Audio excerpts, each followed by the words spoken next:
We'll get to some of the issues of why you wanted to run in a minute, but I wanted to get to today's news first of the Supreme Court ruling unanimously that President or former President Trump can't be removed from ballots. He was removed from 2 ballots, but the odds were that it was going to be more depending on what the Supreme Court said. Your thoughts on how they ruled? Well, I'm really glad they ruled the way we did. I expected that they would rule the way they did. I mean, voters should be the ones to make this decision about who gets to be our next president, not activists in liberal states, not even activist judges in liberal states. And so I think it's a good thing so that the American people get to make this decision. As we're heading towards our primary and our caucus day here in Utah and then further down the road, have you picked a candidate in the presidential race? Yeah, I actually support and endorsed Donald Trump a few months ago and think that it was very clear that he was going to be the next nominee, and I believe he'll be the next president of the United States. And we need to unify the Republican Party around him, and we're doing that right now. We've seen that happen over and over and over again, and get the country back on track with his leadership. So I'm excited that we're heading that direction. Nikki Haley has been campaigning here in Utah. She was here last week. She will stay on the ballot through Super Tuesday. Do you appreciate that there are options here for people as they go to the caucus? Sure. Well, that's the process, and it's obviously her decision whether or not she wants to stay in the process or not. I think the writing is on the wall, though, Heidi. I mean, from a while ago, it was really clear that Donald Trump was going to be the nominee, and we've got to send people back to Washington that are going to work closely with him, fight for Utah, fight to get the country's problems fixed. And, you know, Nikki Haley's worked really hard and fought hard, but at the end of the day, Donald Trump's going to be the nominee.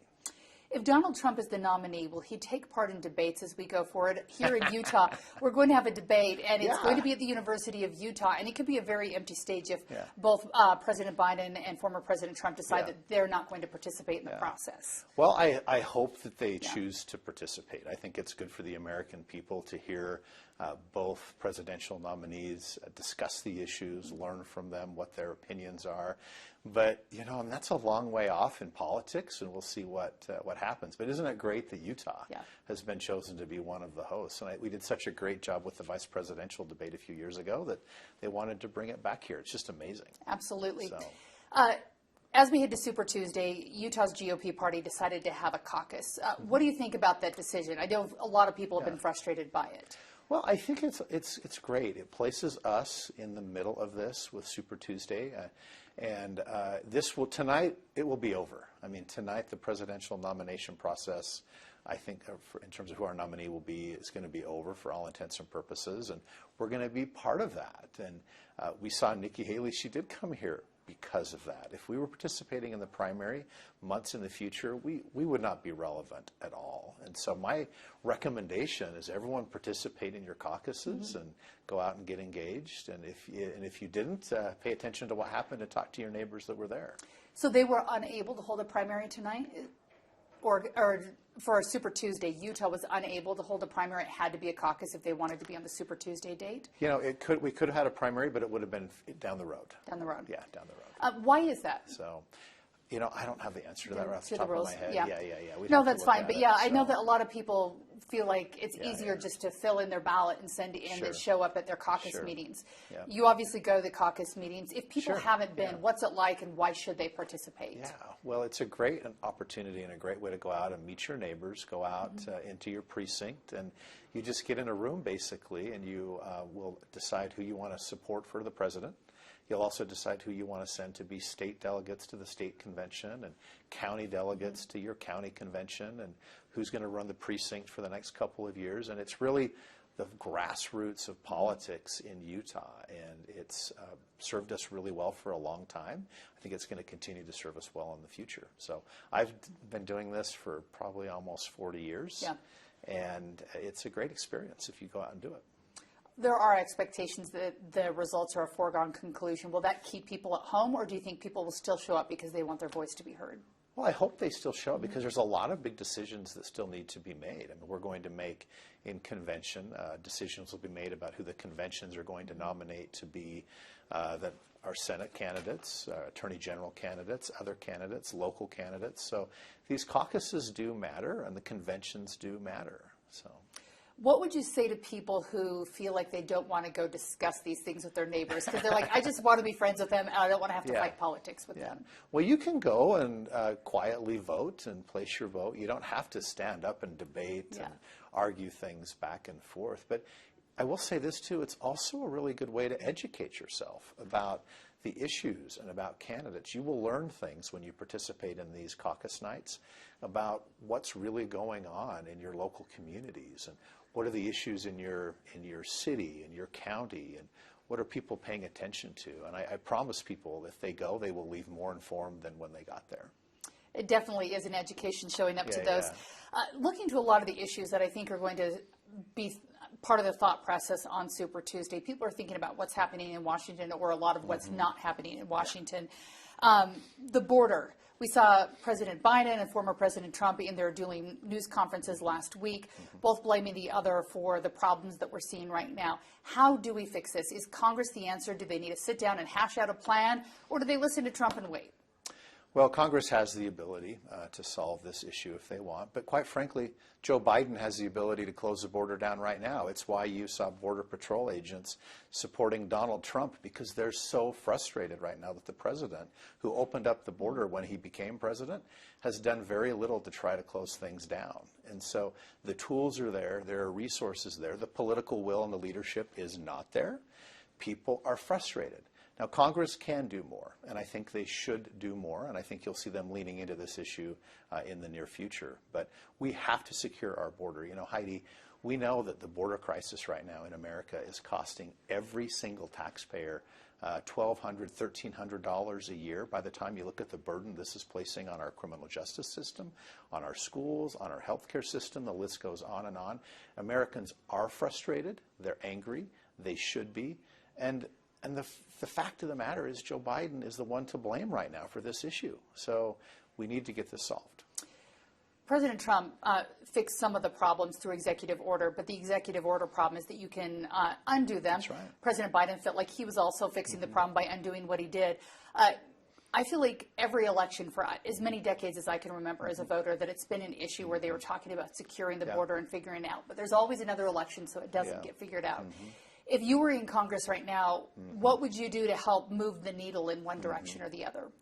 Well, you are right. This issue has gone unsolved for far too long, and we need leadership in Washington, D.C. that's going to solve it. And getting hard things done in a legislative body isn't easy, right? You've got to get people there that are going to focus on an issue, be really gritty about it, lean into it, and make sure that you get enough people to go along with a solution until you find a resolution to it. And we haven't had enough people in Washington that have been focused on this. And it's one of the things that I look forward to leaning into most heavily when I get back in Washington, because Utahns are frustrated.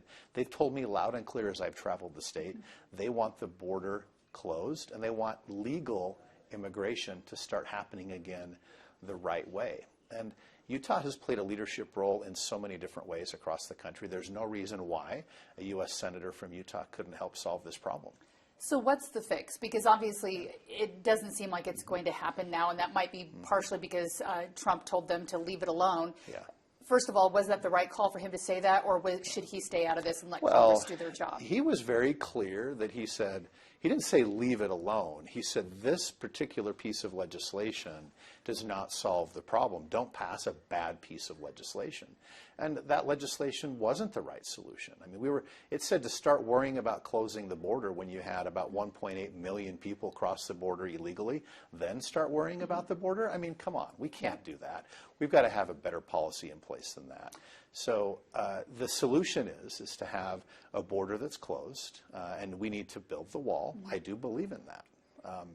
And use the Border Patrol agents, give them the tools and resources they need to close it. And even if we need to support the Border Patrol with the military for a short period of time until we get the border closed, I think that makes a lot of sense. But then, let's fix the legal immigration process. We are a country of immigrants. We all know how valuable it is to have the right people here when we know who they are, we know they have good intentions, and they can help solve some of the issues that our employers have in terms of labor. And so there's a lot of great ways we can help a lot of people with this, but having a wide open border isn't one of them.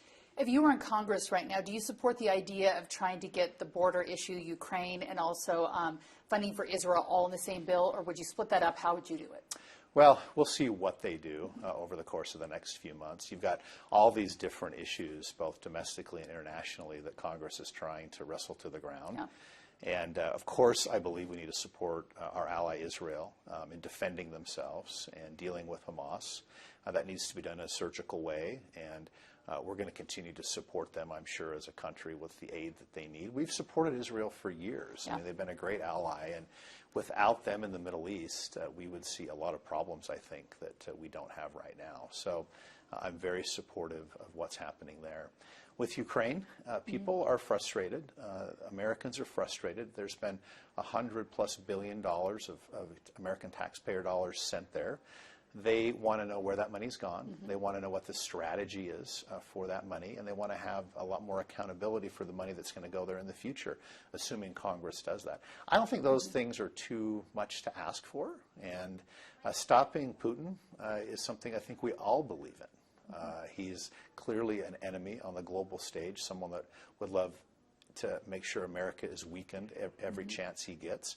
But if we're going to support the war in Ukraine, we've got to be very strategic about it.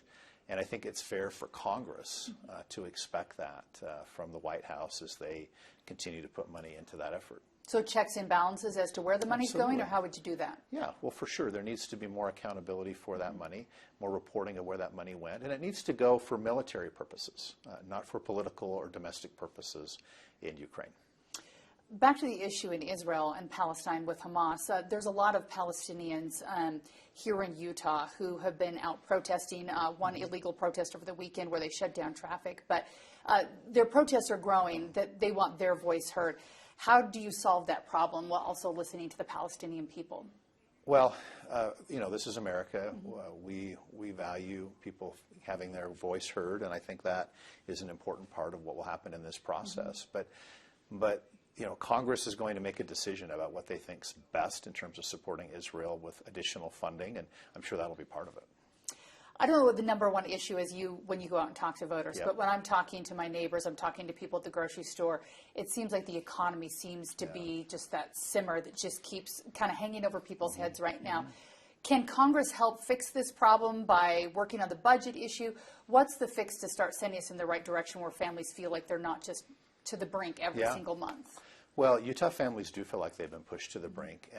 And you said the word economy, but I'll just kind of maybe peel the layer back one additional level, which is what they really feel right now is this incredible inflation that's hurt them. And we know in the last 3 years since Biden became president, the average Utah family has seen their cost of living increase by about $8,000 a year, Heidi.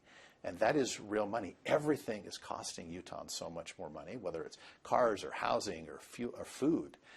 Food right now is costing as much for a Utah family as a percentage of their household budget as it did when I was in high school. I mean, that's how much Utah families are spending on food. So they are frustrated, but it's inflation that they're frustrated with. So how do you fix inflation? Because I know that we've been watching in the real estate market where those rates have been going up, hoping to fix that. Has it fixed inflation or at least slowed it down how we were hoping? Well, the reason we have all this inflation is because the White House and Congress has spent so much money. And we don't have fiscal discipline in Washington, D.C. And you ask about the solution. The solution is for Congress to start spending less and, in fact, spending what they generate. They're going to spend almost $2 trillion more this year back in Washington than they're generating. In what world does that make sense, that we can spend that much more money than we're generating in Washington, D.C.? And then the American people, American families are the ones that are paying the price for it. There needs to be some fiscal discipline in Washington. And here's what's great about what's happening right now. In Utah, we know how to do that. As Speaker of the House, not only did I balance our budget, but I balanced our budget and cut taxes 3 different times for the biggest tax cuts in the history of Utah. Now, that's the kind of leadership we need in Washington, is how do you balance a budget? How do you actually cut taxes? And by the way, that doesn't create the kind of inflation that you're seeing in Washington.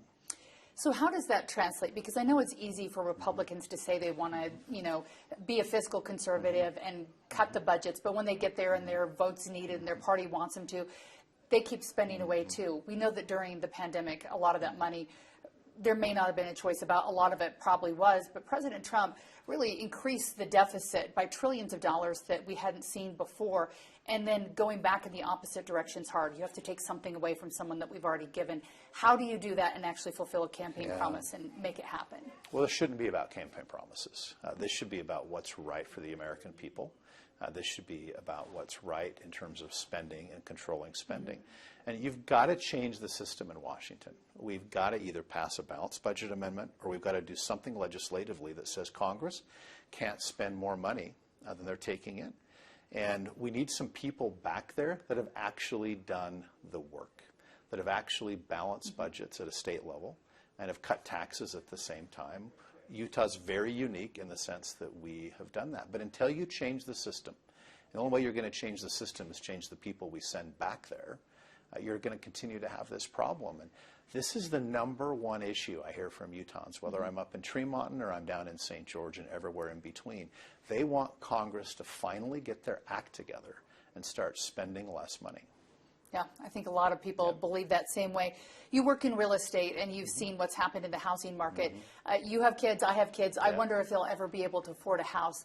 Is that something that Congress can be a part of, or is this just the way the world's moving and our kids are going to have to figure out a different way than we did before to save up and buy a house? Yeah, it is really, really a challenge for Utahns right now. The vast majority of Utahns couldn't afford to buy the house they live in.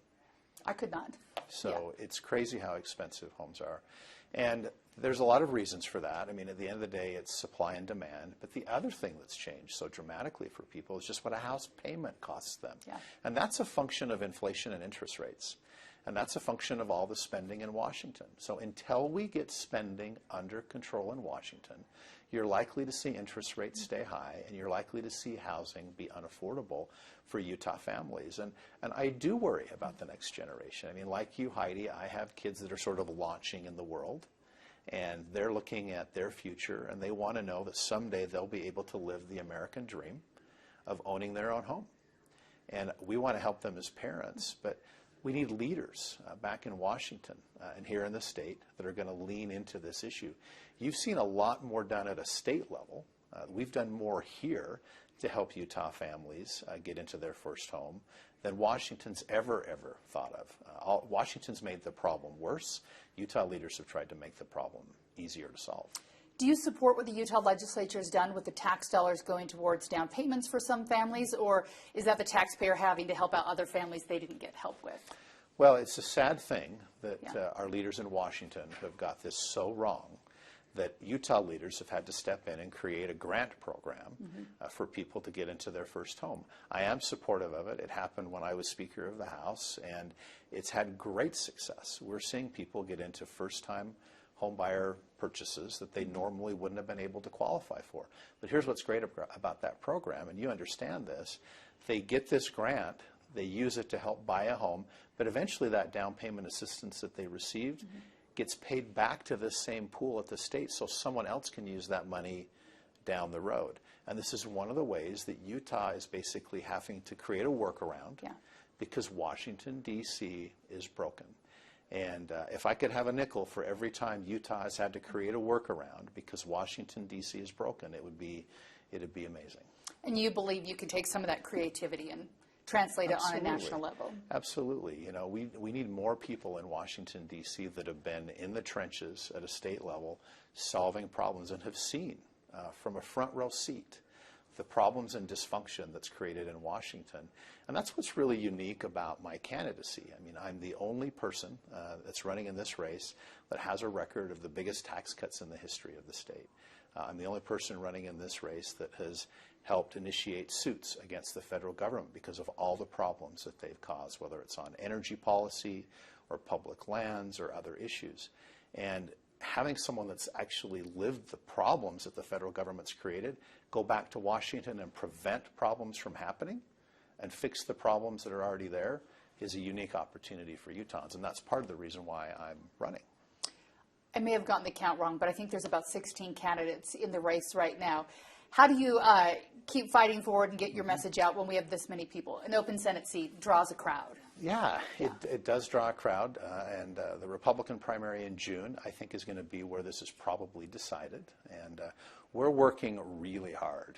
I've been all over the state. We're campaigning 6 days a week, big groups, small groups, everything in between, and travel all over to get our message out that what Utahns are looking for is someone that's got experience, successfully being a lawmaker, that has done the hard things and is going to go back to Washington and fight for them. And that's what they're looking for. You know, they've said to me over and over again, Brad, could you please go back to Washington, D.C.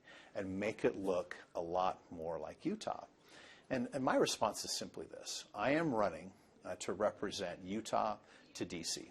I want to represent Utahns to D.C. and go back and fight for them. I'm not going back to represent Washington, D.C. to Utah. When you look at funding, you and probably Representative John Curtis have the most money, and sometimes the most money wins.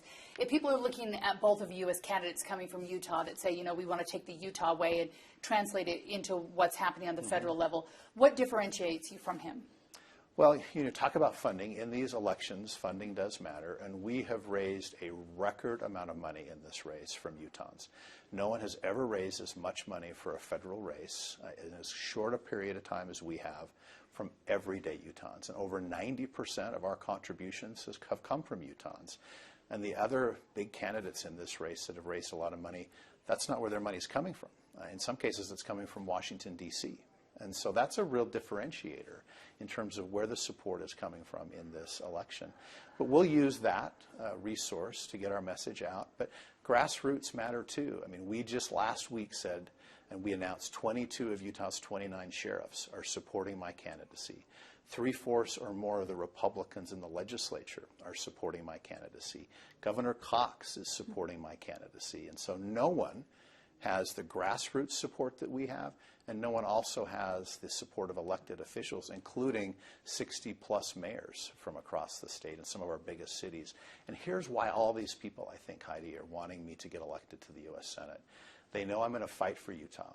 They know I've got the experience to do this, and they know that what this country needs and what Utah needs is to have someone that's actually done the work before.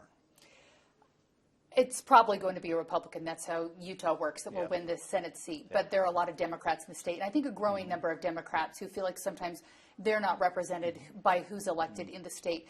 How will you, if elected, make sure that you listen to both sides? Because there is a growing number that see the world a little differently here in Utah.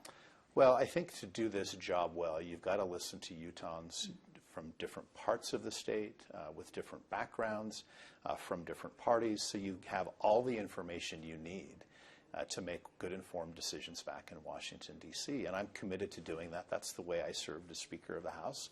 It's the way that I will be back as the next U.S. Senator for Utah. You get the last word. Well, I appreciate the opportunity to do this. I love this state. I've lived here my whole life. And what Utahns have said, and I've already said this, is they want someone that's going to go back to Washington and fight for them, but someone that is a practical problem solver. And that's what I've done my entire career in public service. And if we've ever had a time when we needed someone that's a practical problem solver, that's a strong fighter that's going to go back and do the right thing, our country's never seen a time more critical than now to have that back there. Well, thank you for joining us.